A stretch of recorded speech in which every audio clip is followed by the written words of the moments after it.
अभी हमने देखा कि सेंटेंसेस के टाइप्स कितने होते हैं, राइट। तो अब हम देखेंगे कि अगर मुझे सेंटेंस बनाना है तो उसके लिए क्या जरूरी है, राइट। फॉर एग्जाम्पल, अगर मैंने यहाँ पे एक सेंटेंस लिखा, I am going to school, right.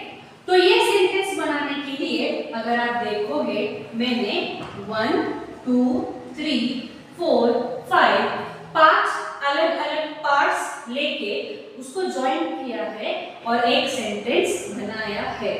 तो इसी तरीके से अलग अलग पार्ट्स जोड़ के हम सेंटेंस बनाते हैं, राइट। तो अगर मुझे इंग्लिश में सेंटेंस बनाना है तो मुझे जरूरत है 8 डिफरेंट पार्ट्स की, जिसको कहा जाता है पार्ट्स ऑफ स्पीच, राइट। तो पार्ट्स ऑफ स्पीच के जरिए से हम सेंटेंस बनाना सीख सकते हैं, राइट। तो सबसे पहले पार्ट आता है, उसको हम कहते हैं नाउन। नाउन का मतलब क्या होता है? किसी भी इंसान, जगह, वस्तु, प्राणी या फिर हमारे इमोशंस, इनको दिए गए हुए नाम। जैसे कि मेरा नाम लक्ष्मी है तो ये नाउन हो गया, राइट। ये एक क्लासरूम है तो वो नाउन हो गया। सिटी है, नाउन हो गया। डॉग है, वो भी नाउन हो गया, राइट। तो किसी भी इंसान, जगह, वस्तु या हमारे इमोशंस को दिए गए हुए नाम, उसको हम कहते हैं नाउन, राइट। फिर दूसरी पार्ट्स ऑफ स्पीच आती है, वो है प्रोनाउन।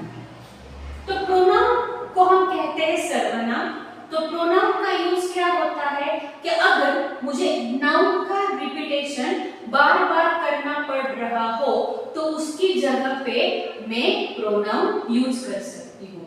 जैसे कि मैंने कहा कि माय नेम इज लक्ष्मी, तो लक्ष्मी ये हो गया नाउन, तो उस तरह पे मैं इस्तेमाल करूंगी आई एम योर ट्रेनर। तो पहले मैंने कहा नाउन और दूसरे सेंटेंस में मैंने यूज किया प्रोनाउन।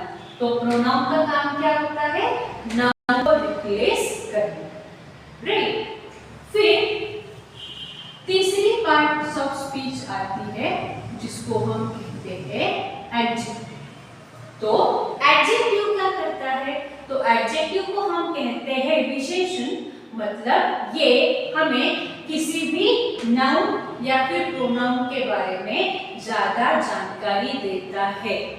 जैसे कि my name is Lakshmi, I am your trainer and I am confident. तो कॉन्फिडेंट ये क्या हो गया?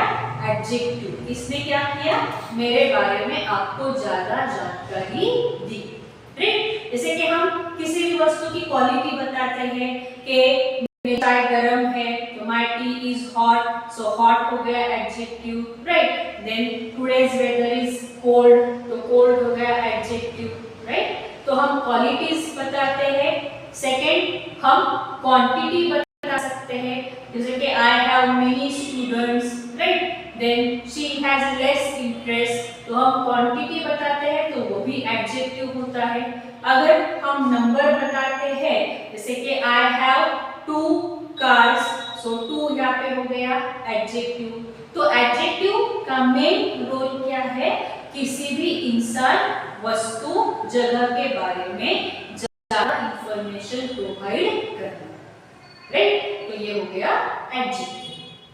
फिर फोर्थ पार्ट्स ऑफ स्पीच आती है वर्ब, राइट।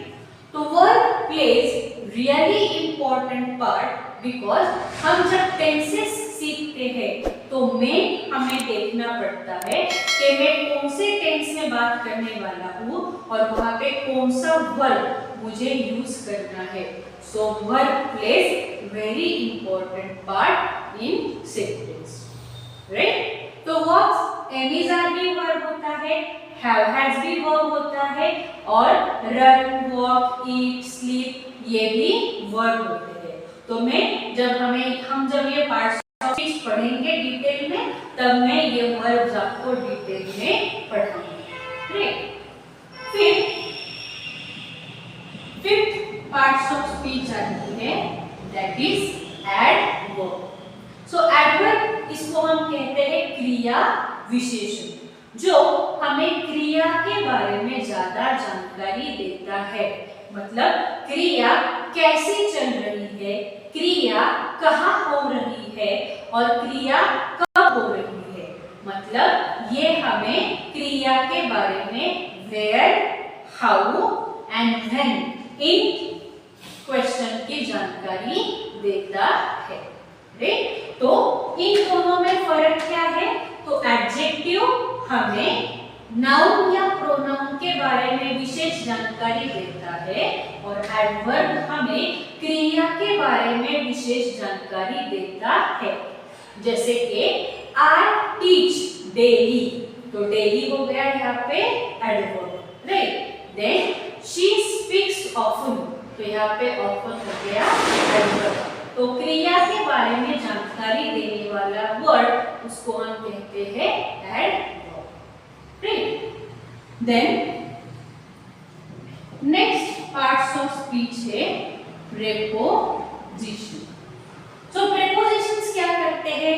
ये हमें नाउन और प्रोनाउन के बारे में, या तो फिर ये हमें जानकारी देता है पोजीशन की, प्लेस की, या तो फिर टाइम। जैसे कि my classes start at 1 o'clock, so यहाँ पे एट ये हो गया preposition, right. Then my phone is lying on the table, यहाँ पे ऑन हो गया प्रेपोजिशन। तो जैसे वर्ड्स है in, on, over, under, behind, in front of, ये शब्द हम सेंटेंस में यूज करते हैं, उसको हम कहते हैं प्रेपोजिशन, राइट। उसके बाद आता है 7, दैट इज कंजंक्शन। तो कंजंक्शन का काम क्या रहता है सेंटेंस में? तो कंजंक्शन हमें सेंटेंस जोड़ने में मदद करता है। जैसे कि एंड है, बट है, इफ है, बिकॉज है। तो अगर मुझे दो सेंटेंसेस या तो फिर दो वर्ड्स को जोड़ना है, तो मुझे कंजंक्शन पढ़ना जरूरी है, मुझे कंजंक्शन याद रहना जरूरी है, राइट। और आखिरी पार्ट्स ऑफ स्पीच है, दैट इज इंटरजेक्शन। तो इंटरजेक्शन क्या करता है कि हमारे जो सडन इमोशंस है, जैसे कि अगर मैं कोई खूबसूरत चीज देख लूं तो अचानक मैं बोलूंगी वाव, तो वाव हो गया इंटरजेक्शन, राइट। अगर किसी ने बहुत अच्छा काम किया, then I will say bravo, so bravo is interjection. So interjection, what does it do? It expresses our sudden feelings, right?